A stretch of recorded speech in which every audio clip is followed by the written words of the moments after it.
এই মুহূর্তে আমাদের পারস্পরিক বিশ্বাস, আস্থা অনেক বেশি দরকার। আমাদের মধ্যে সেটা কোনো ঘাটতি নেই। আমাকে অনি বলল দুলাভাই নাকি অসুস্থ পানিতে ফেলেন, দুলাভাই নাকি আমাদের ম্যাজিক দেখিয়েছে। অনির কথা যদি সত্যি হয় তাহলে আমি খুব বেশি আশ্চর্য হব। এই যে গাধার মতো একটা কাম করছো, নয়নের ভাগ্নিটারে সাক্ষী রাখছো। ঠিক আছে ভাই, তাহলে ওরে দুনিয়া থেকে সরাই দিই। আমার মনে হচ্ছে তুমি, অনি, বাবু ভাই বনাম সাহেব ভাইয়ের মধ্যে যে দ্বন্দ্ব চলছে সেই সূত্র ধরে তোমরা সাহেব ভাইকে জড়ানোর চেষ্টা করছো। তুমি সেদিন নয়ন ভাই লাশের পাশে বলেছিলে যে নয়ন ভাই তার আগের দিন রাতে তরুণের সাথে ছিল এবং তরুণের ফোন দিয়ে তোমাকে ফোন করেছিল, তুমি কথা বলেছিলে এবং নয়ন ভাইকে গিয়ে টাকা দিয়ে আসছো।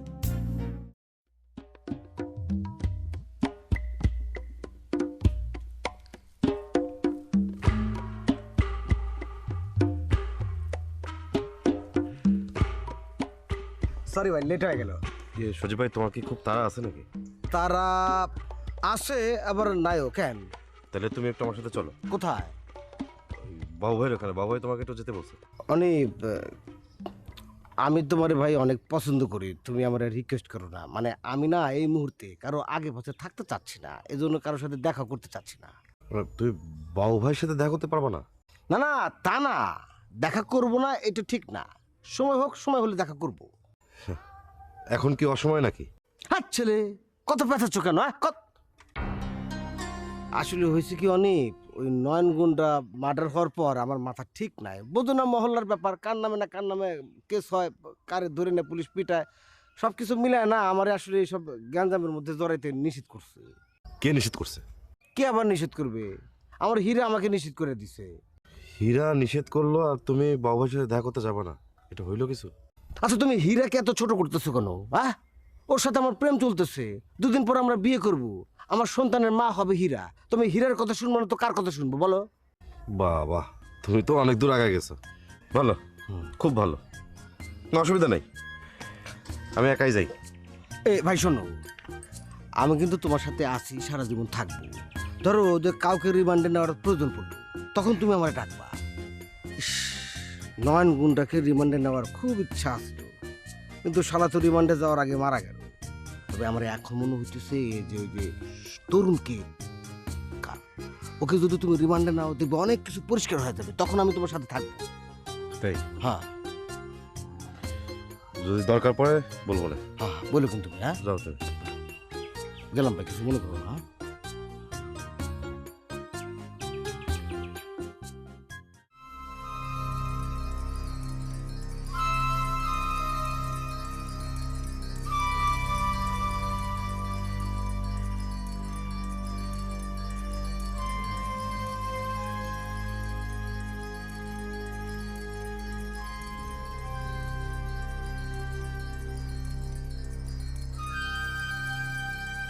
কি ব্যাপার লিডার, সকালবেলা এখানে কি করতেছেন? আরে সজীব ভাই, সালাম তুমি কি খবরে? আরে মেয়ে হাসায়ও না, খবর তো সবই তোমার কাছে। সব খবর আমার কাছে মানে? আহারে ভাই, তুমি হইলে সাহেব ভাইয়ের একমাত্র খাস লোক, খবর তোমার কাছে থাকবে না থেকে আমার কাছে থাকবে। বিবিসি, রয়টার, স্থানীয় চ্যানেল ফ্যানেল সবই তো তোমাদের দখলে। ভাই, এই সব কিছু আগে আপনার দখলে আসছিল, আরে আপনি আবার চলে আসেন, সব কিছু আপনার দখলেই থাকবো। না রে ভাই, আমি ওইসব চামচামি ফামচামি ছেড়ে দিছি। আমি এখন সাহেব ভাইয়ের দিকেও নাই, বাবু ভাইয়ের দিকেও নাই। তোমার একটা কথা বলি ভাই, তুমিও চামচামি ফামচামি ছেড়ে দিয়া ভালো জীবন যাপন করো। আরে ভাই, 25 বছর ক্রস করলে তো বিয়ের বয়স পার হয়ে যায়, আমরা 30 ক্রস করছি, এখনো বিয়ের নামে খবর নাই। শোনো, একটা ভালো দেখে প্রেম করো, তারপর বিয়ে করো, দেখো জীবন কত সুন্দর, কত আনন্দের। বড় ভাই, আমি তো জানতাম আপনি প্রেম করতেন, কিন্তু বিয়ে করে ফেলাইছেন এই খবর তো জানি না। আরে দেখ, বিয়ে এখনো করি নাই, তবে খুব তাড়াতাড়ি বিয়ে করবো এটা আমি চিন্তা করছি। বিয়ের দাওয়াত পামো তো? অবশ্যই অবশ্যই পাবা। আরে ভাই, তোমরা হলে ছোট ভাই, তোমাদের সাথে সারা জীবন চলাফেরা করছি, তোমরা যদি বিয়েতে না যাও আমি তো বিয়েই করতে যাবো না। কথাটা যেন মনে থাকে। অবশ্যই অবশ্যই মনে থাকে। আচ্ছা, এই ছেলেটা কি? ও, আমার বন্ধু খলিল। সালাম ভাই। খলিল হ্যাঁ। আমাদের এলাকার বড় ভাই, সজীব ভাই। তা তোমরা এখানে কি করতেছো? না মানে ভাই ও চলে যাবে তো ওই রিক্সার জন্য খাড়াই আছি ভাই, রিক্সা দেখতেছি না। ও আচ্ছা আচ্ছা, ঠিক আছে, তোমরা রিক্সা খোঁজো, আমি তাহলে হাঁটি। হ্যাঁ, আচ্ছা ভাই। গেলাম। জি। ছোট ভাই, ঠিক আছে ভালো ভাই। থাকো। হ্যাঁ? গত রাতে বাসায় পুলিশের লোকজন এসেছিল, দুলাভাইয়ের কাছ থেকে তথ্য নিয়ে গেল। অবশ্য দুলাভাই তাদের ডেকেছে যে পুলিশকে দিয়ে হয়তো সে নয়নের পরিবারকে দিয়ে মামলা করার চাপ দিবে। এরকম একটা তৎপরতার কথা আমি অনেক আগেই শুনেছি, তোমার কাছ থেকে কনফার্ম হলাম। তোমাদের ম্যাজিকের বিষয়টাও কিন্তু আমি উড়িয়ে দিচ্ছি না, খোঁজ খবর রাখছি। ম্যাজিক? কোন ম্যাজিক? ওই যে পানিতে অস্ত্র ফেলা না ফেলা ম্যাজিক। Thanks Cynthia. আমি তোমাকে আজও বলছি, তুমি আমাকে তোমার একজন ভালো বন্ধু ভাবতে পারো। আমি তোমাকে তাই ভাবি শান্ত। উনি তোমাকে অনেক অনেক বেশি ভালোবাসে। এতটা ভালো হয়তোবা আমি তোমাকে বাসতে পারতাম না। তবে জানো কি, অনির ভিতরে না কোনো ছেলে মানুষই নেই, বাট একটা পার্সোনালিটি আছে। এটা আমার অবজারভেশন।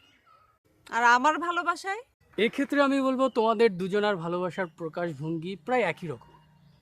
তবে তোমারটা অনেকটা হলো তীরে বসে তরি খোঁজার মতো। তোমার পর্যবেক্ষণ কিন্তু ভালোই ছিল, কিন্তু পেশেন্ট ভেবে চিকিৎসা দিতে এসো না, তাহলে কিন্তু ঝামেলায় পড়বে। আমার মনে হচ্ছে তুমি ভুলে যাচ্ছ, তুমিও কিন্তু প্রথম আমার কাছে পেশেন্ট হিসাবেই চিকিৎসা নিতে এসেছো। ভালোই তো মনে আছে। মনে তো থাকারই কথা।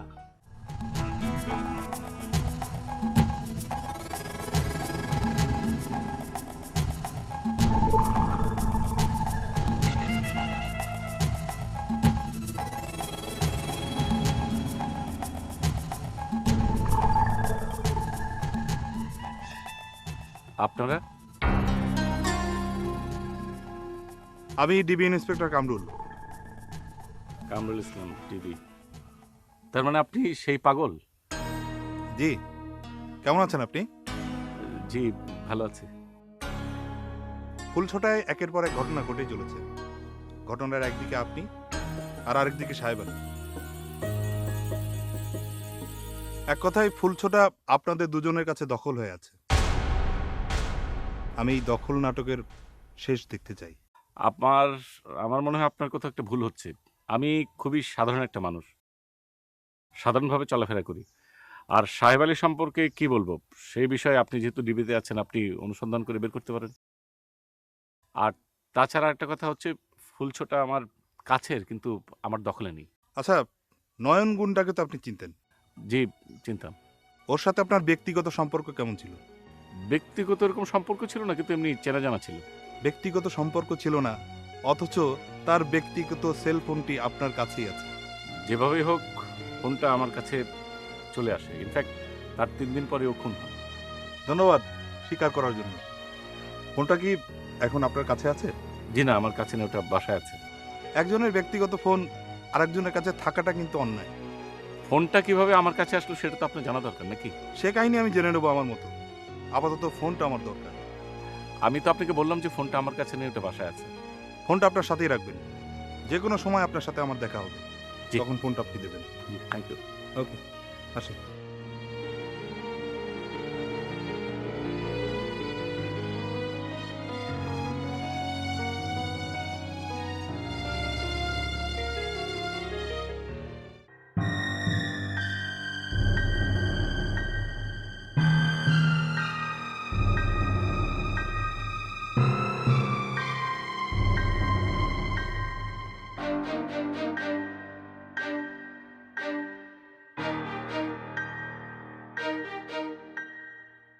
মিলি, সিনথিয়া কোথায়? ও তো রুমে আছে। সিনথিয়া বলছিল ওর নাকি ফুলছড়ি আর ভালো লাগছে না। ঠিক আছে, তাহলে ওকে বলো কয়েকদিন বাড়ি থেকে ঘুরে আসুক। শোনো, আমরাও ঘুরে আসি, চলো না? আমি অবশ্য ভাবছিলাম কথাটা তোমাকে বলবো, তবে আমার কিছু কাজ আছে তো হাতে। সামনের মাসের ফার্স্ট উইকে প্রোগ্রামটা করো, তুমি সেভাবে প্রিপারেশন নাও। তুমি তোমার কাজ শেষ করো, সামনের মাসের প্রথম সপ্তাহে আমরা যাব। আমি আজই সিনথিয়াকে বলে রাখছি। অনির ছেলেটা মনে হয় ফেসে যাচ্ছে। কোথায় ফেসেছে? কেন জানো না? নয়ন খুনের কেসে। তোমার কাছেই তো শুনলাম। এ ব্যাপারে নয়নের পরিবারের কেউ মামলাই করেনি? পরিবারের কেউ মামলা করেনি, তবে পুলিশ মামলা করেছে, তদন্তও হচ্ছে। আমার মনে হয় এই মামলায় বাবুও ফেঁসে যাবে। আচ্ছা, বাবু ভাই তো অনেকদিন এলাকায় ছিল না, তো উনি ফাঁসবে কিভাবে? আর এটা হচ্ছে অপরাধ জগতের হিসাব নিকাশ। তোমার এই সরল মাথায় এসব ঢুকবে না। বাবু যে নয়ন খুনের সাথে জড়িত সেই প্রমাণ তো অনেকের কাছেই আছে। তোমার কাছে বাবু ভাইয়ের কথার একটা রেকর্ড শুনেছি, এটাই কি প্রমাণ? আরে না না, শুধু এটাই প্রমাণ হতে যাবে কেন? আরো অনেকের কাছেই প্রমাণ আছে। কিন্তু অনি এখানে জড়ালো কিভাবে? যেখানে বাবু জড়িত সেখানে অনি থাকবে না, এটা তো ফুলসোটার কোনো মানুষই বিশ্বাস করবে না। তবে আমার মনে হয় যে অনি এর মধ্যে জড়িত না। তুমি মনে করলে তো হবে না। পুলিশ তদন্ত করে যাদের নাম পাবে তাদের বিরুদ্ধেই ব্যবস্থা নেবে। আচ্ছা, যদি কিছু মনে না করো তাহলে তোমাকে একটা কথা বলি। হ্যাঁ বলো। সিনথিয়াকে বলো অনির বিষয়টা ভুলে যেতে, তা না হলে সারা জীবনে কিন্তু পস্তাতে হবে। কি বলছো তুমি? যা বলছি সেটা তো তোমার ভালোভাবে বোঝার কথা। আমি তো ওদের ব্যাপারটা মেনেই নিয়েছিলাম, কিন্তু পরিস্থিতি খুব দ্রুত বদলে যাচ্ছে। যে কোনো মুহূর্তে অনি গ্রেফতার হয়ে যেতে পারে।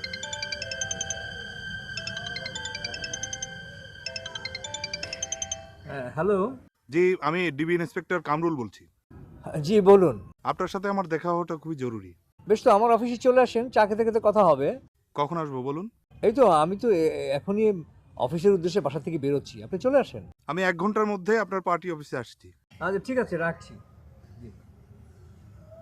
কে ফোন করেছিল? একজন পুলিশ অফিসার। আমি তাহলে আসছি। হ্যাঁ,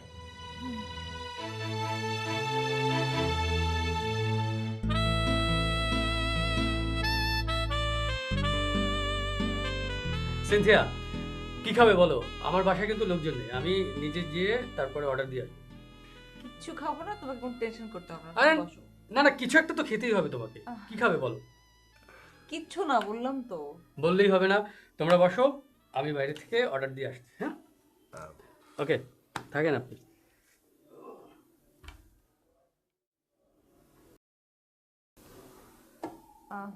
কোনো কারণে কি তোমার খুব মন খারাপ? না, ঠিক আছে। সরি, আমার কোনো কথায় তুমি কষ্ট পেয়ে থাকলে আই এম রিয়েলি সরি। বিশ্বাস করো, আমি তোমার কোনো কথাই কষ্ট পাইনি। আমার সব কথা যে তোমাকে বিশ্বাস করতে হবে এটাও তো ঠিক না। অনি, আমি তোমার সব কথাই বিশ্বাস করতে চাই, কিন্তু সাহেব আলী তোমার দুলাভাই, তাকেও তো বিশ্বাস করা উচিত। তুমি কি আমার সঙ্গে মশকরা করছো? আরে মস্করা করবো কেন? সাহেব আলীকে বিশ্বাস করতে পারলে আমার খুব ভালো লাগতো, কিন্তু তার উপর আমার কোনো আস্থা নেই। সাহেব আলী যদি আমাদের সঙ্গে প্রতারণা করে থাকে তাহলে সে কী যে শাস্তি পাবে সে নিজেও জানে না। আসলে এই লোকটার প্রতি আমারও মায়া হয়, কারণ দীর্ঘদিন একসাথে রাজনীতি করেছি, একসাথে অনেক সময় কাটিয়েছি। আর এখন সেই লোকটা একেবারে খাদের কিনারে, যে কোনো সময় পড়ে যেতে পারে। রাজনীতি করতে গিয়ে মানুষ হিসেবে মানুষের উন্নতি হওয়ার কথা, কিন্তু সেই রাজনীতি করে মানুষ এত নিচে নামে কি করে? তারা তো আর রাজনীতি করে না, যেটা করে সেটা রাজনীতির নাম ভাঙিয়ে ভণ্ডামি করে। এখনো মামলাই হলো না, অথচ ডিবি এসে হাজির। তাহলে নয়ন খুনের বিষয়টা ডিবি তদন্ত করবে, দেখা যাক। অনেক অনেক শোন, অফিসে পুলিশের লোকজন আসবে, ওদেরকে একটু ভালো মতো খেয়াল করতে হবে। হ্যাঁ, খাতির যত্ন করতে হবে। আর বাইরে একটু খেয়াল রাখিস, ওই তরুণরা যাতে হুটহাট ঢুকে যেতে না পারে। হ্যাঁ,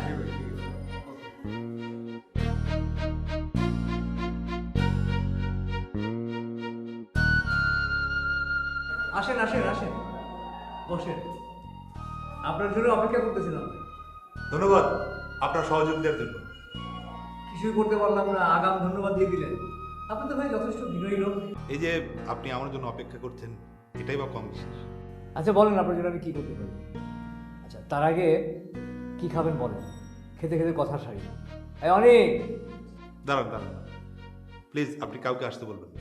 আরে ভাই, আমার এই ফুলছোটায় রসমালাইয়ের কিন্তু অনেক সুনাম আছে, একবার খেলে বারবার খেতে চায় মানুষ।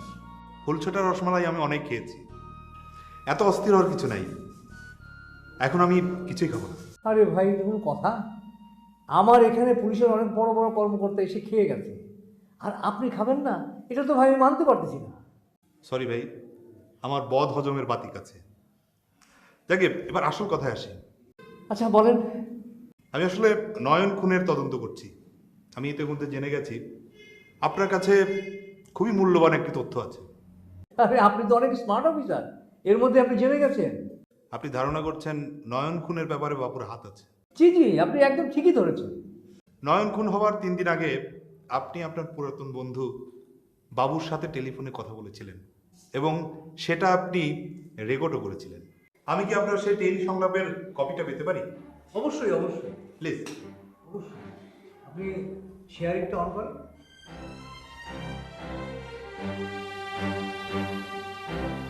দিন প্লিজ। হ্যাঁ যাচ্ছি। পেয়েছেন? একটু। ওকে, থ্যাংক ইউ। তাহলে আজ উঠি। একবার শুনে নিন না ওটা ঠিক আছে কিনা। শুনে নেব। আমার ধারণা ঠিক আছে।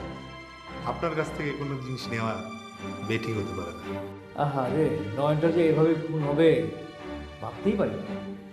আমি আপনি যা ভাবতে পারি না, ফুলছোটা একের পর এক তাই করছে। যেমন ধরেন, নয়ন খুনের ব্যাপারে অনেকে অনেক কিছু ভাবছে, কিন্তু আমি ভাবছি আপনাদের দুজনকে নিয়ে। আমাদের দুজনকে নিয়ে মানে? চমকে গেলেন মনে হচ্ছে। আপনারা দুজন বলতে দুই বন্ধু, সাহেব আর বাবু। আমার বিশ্বাস নয়ন খুনের ব্যাপারে দুজনের যে কোনো একজন জড়িত। সেই একজনকে খুঁজে বের করাই হচ্ছে আমার কাজ, আর সেটা করতে আমার খুব বেশি সময় লাগবে না। আরে ভাই, এর মধ্যে আপনি আমাকে জড়াচ্ছেন কেন? আমি তো আপনাদেরকে সহযোগিতা করতে যাচ্ছি। এর মধ্যে আপনি উদর পিন্ডি বুদর ঘাড়ে চাপানোর চেষ্টা করছেন। এ ব্যাপারে আপনি নিশ্চিত থাকতে পারেন, উদর পিণ্ডি বুদর ঘাড়ে চাপবে না। এখন তাহলে আমি আসি। আমাকে জড়িয়ে আপনার যে ধারণা, সেই ধারণাতে গলদ আছে। সেটা সময়ই বলে দেবে। আপনাদের দুজনকেই প্রস্তুতি নিতে বলবো। অবশ্য দুজনের প্রস্তুতি দু রকমের। একজনের হাতে আইনের হাত করা পড়বে, আর একজন তাকে বিদায় জানাবে। কে কোনটা করবেন আমার ধারণা আপনি বুঝে গেছেন। আজ তাহলে আসি, প্রয়োজন হলে আমি আবার আসবো।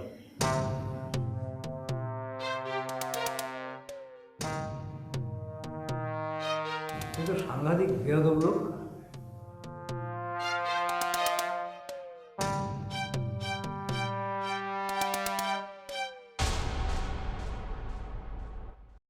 বড় ভাই আসসালামু আলাইকুম।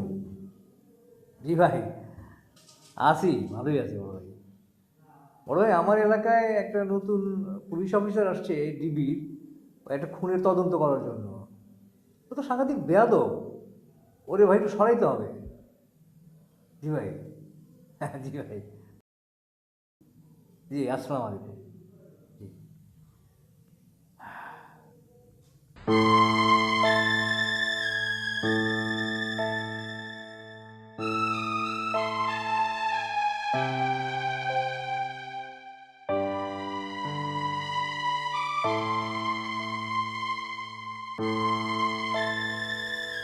জনি, আচ্ছা ওই নয়নের ফোনটা আমাদেরকে আগেই আসলে পুলিশের কাছে দেওয়া উচিত ছিল।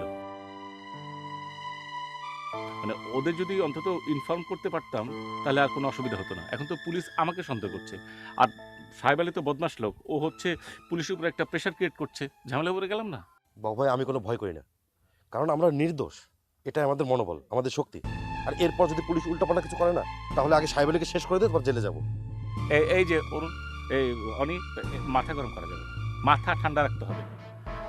কোনো সময় আইন নিজের হাতে আমরা তুলে দেবো। আইনকে আইনের গতিতে ফেলতে হবে। তোমাকে একটা কথা বলি, যে একটা গ্লাসে যদি একটু পানি রাখো, তারপর যদি আরেকটু পানি দিতে যাও না, অনেকখানি পানি পড়ে যায়। ঠিক সেরকম সাহেব আলী পাপ করতে করতে এমন একটা জায়গায় গেছে যে আরেকটু পাপ করলে ঠুস করে একে পড়ে যাবে। অতএব নিজের হাতে কিছু করবে না। একটা কাজ করতে পারো, যে ওর কি কি তথ্য সেটা সংগ্রহ করবো আমরা, করে আমরা পুলিশকে, প্রশাসনকে সহযোগিতা করবো। ঠিক আছে বাবু ভাই, জানি কোথা থেকে কি হচ্ছে, কিন্তু আমরা কোনো প্রমাণ দেখাতে পারতেছি না। আচ্ছা দাঁড়াও, এই যে নয়নের ভাগ্নি শাপলার কথা যদি সত্যি হয়, তাহলে তো তরুণকে রিমান্ডে নেওয়া উচিত না? ঠিকই বলছেন, তরুণকে রিমান্ডে নেওয়া দরকার। তুমি একটা কাজ করো তাহলে, ওই যে আমাদের সজীব আছে না, ওর সঙ্গে একটু আলোচনা করে নিও, একটু প্ল্যানটা করে নিও। ছোট ছোট